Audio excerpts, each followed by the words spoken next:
மயிலாடுதுறை மாவட்டம் குத்தாலம் வட்டம் வழுவூரில் உள்ள தமிழ்நாடு அரசின் இந்து அறநிலையத்துறைக்கு சொந்தமான வீரட்டேஸ்வரர் கோவிலில் வருகிற ஏப்ரல் 4ஆம் நாள் கும்பாபிஷேகம் நடைபெறவுள்ளது.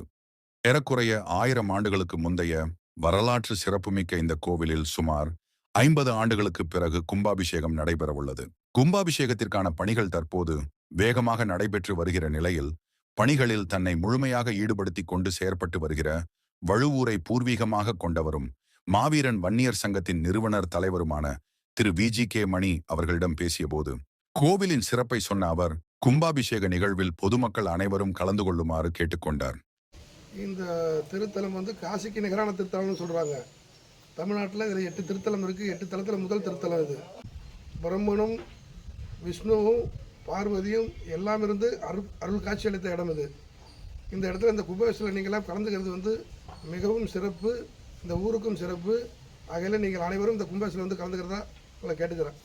காசிக்கு நிகரான புனித தலமாக கருதப்படும் வழுவூர் வீரட்டேஸ்வரர் கோவிலின் கும்பாபிஷேகத்தில் நாமும் பங்கெடுத்துக் கொள்வோம், இறையருள் பெற்றிடுவோம்.